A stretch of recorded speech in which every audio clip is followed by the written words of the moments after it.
Okay, so after 10 years, I've achieved a six-pack. Ding!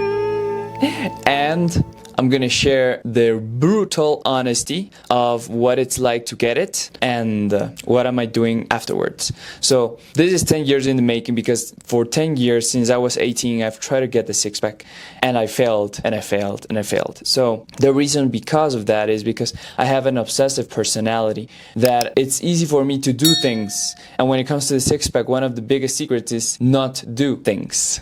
So I'll explain later, but I'm gonna tell a little bit of my story. So I've been addicted to cannabis in the past. I did it every day. I've been addicted to video games in the past, so I did it every day. I've been addicted to anime, so I've seen 6 hours binge watching every couple of days. I am addicted to sweets and sugar. I could easily eat every day 1 to 2 sweets per day. It's super, super easy for me. The biggest lesson when it comes to your six-pack is you have to be on a calorie deficit.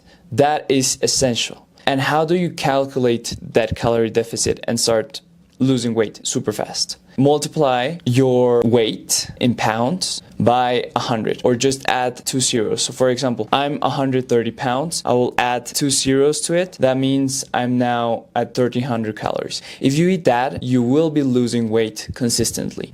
You can be a little bit more extreme and go for 200 calories less, because your body will become adaptable as well, and you can sustain that for a longer period if you don't go up and down and suddenly eat 2000 calories one day and then 3000 calories one day and then you go back again to 1100. It's gonna be a little bit harder. And that's why at the end of this challenge, I did really hard in a calorie deficit for 3 months. Especially the last month, I was at almost 1100 calories every day. And the last week, I was at 700 calories, ending with a 3-day fast, water fast. But the last day, I was basically also a dry fast.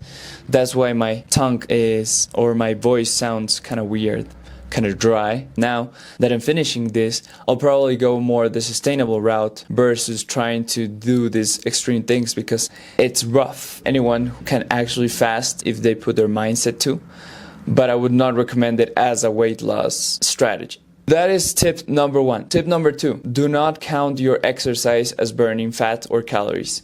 Why? Because your body is super effective and adaptable. If you run for a mile and burn 700 calories, in a couple of days, if you run that mile again, you will not burn those 700 calories because your body becomes adaptable to it. I tried tracking my macros and trying to balance how much exercise that I did, and I still didn't lose weight. Like, I literally saw that my body's super adaptable, super strong, because I've been working out for probably more than 10 years in different areas. I would suggest that you don't count that. You just count the food that you eat and the food that you don't eat. Then you go to sleep. If you sleep properly, the 6, 7, 8 hours that you need, and 9 hours if you're a woman, you will have less cravings, you will feel more at ease, and you will have less anxiety around the day. So less anxiety equals less food. We get stressed and we need an outlet, right? Before it was drugs or masturbation. Now, sometimes it's food. Number 4, which is the most important one, you can't rush the process. I could not fast for the whole month. It would be impossible. I could not go extreme and eat one day a lot and then not eat. It's the consistency, being consistent, being disciplined with your food as much as possible, and just take the time that it needs to take. And number 5, have someone accountable to you.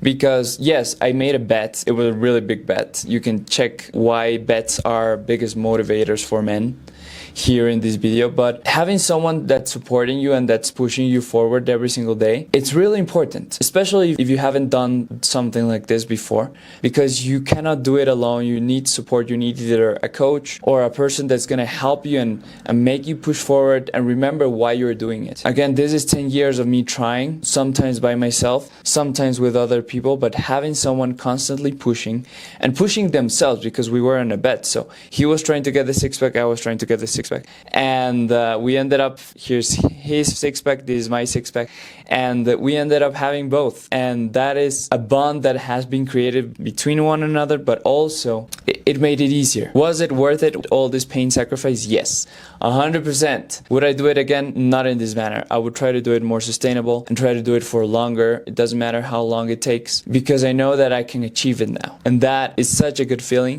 And I know that in the future, I will be bigger and I also have a six-pack. Excited for you, Angel Martin, in 2030, 2040 with a six-pack. That's it for this video. Subscribe for more videos of motivation and interviews like this in the channel. And if you want your videos to be edited and posted on social media and grow your brand, just click the button below to book a call with us. Have a beautiful day.